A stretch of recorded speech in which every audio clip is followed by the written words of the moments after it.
In this video, we'll talk about eclampsia first from 10 teachers, then from Irfan.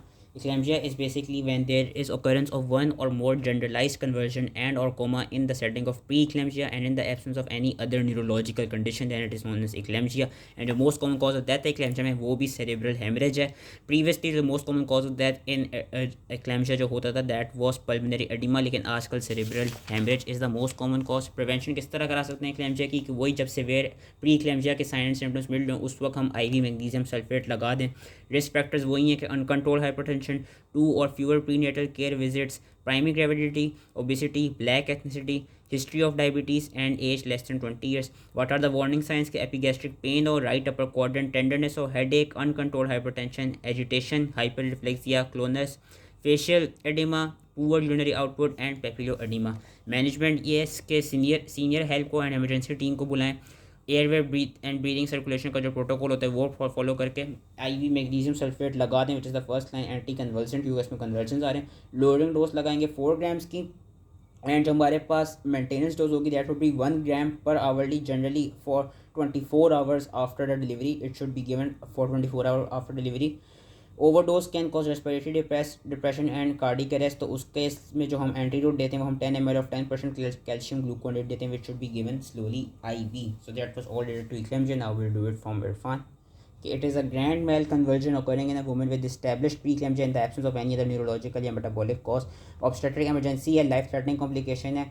Usually antenatally 38%, intrapartum 18%, and जो ज़्यादातर देखे जाते हैं they occur postnatally within 48 hours के 44% chance है कि पोस्ट नेटली हमको सीजर्स मिलेंगे. इसलिए हम जो वो लोडिंग डोज लगा मेंटेनेंस डोज दे रहे थे मैग्नीशियम सल्फेट की वो 24 आवर्स तक दे रहे थे postpartum. Any conversion in pregnancy should be considered as eclampsia until proven otherwise. Cerebral hemorrhage is the most common cause of death, and जो previously most common cause of death था वो pulmonary oedema था. Investigation यही कि we वो test the urine for protein, CBC कराएंगे, clotting studies कराएंगे, cross match करेंगे ब्लड को 36 units of blood, liver function test कराएंगे, यूरिया एंड इलेक्ट्रोलाइट्स कराएंगे. मैनेजमेंट यही कि call for help, senior obstetrician, anaesthetist and emergency team, maintain airway breathing circulation, maintain the IV line. Anti hypertensive drug में IV labetalol देंगे. वो उसका 20 में जिक्र नहीं था लेकिन हम IV लेबिटालॉल भी देंगे क्योंकि हमने हाइपरटेंशन को भी ठीक करना है. एंड मैग्नीशियम सल्फेट हम लगाएंगे which is the anti conversion drug of choice, and it is also used in seizure profile access in preeclampsia. IV bolus of 4 gram to stop seizures and then continuing maintenance dose of कहते हैं 1 gram per hourly for 24 hours after delivery. Overdose can cause respiratory depression, cardiac arrest. तो उस case में हम 10% calcium gluconate देते हैं कि 10 ml is infuse slowly. Fluid balance के लिए हम क्या कराते हैं, फ्लूइड बैलेंस के लिए हम fluid should be restricted to 100 ml per hour क्योंकि previously pulmonary oedema was the cause of death. तो उस केस में हमने फ्लूइड को भी रिस्ट्रिक्ट करना होगा. Monitor renal function with creatinine and avoid diuretics.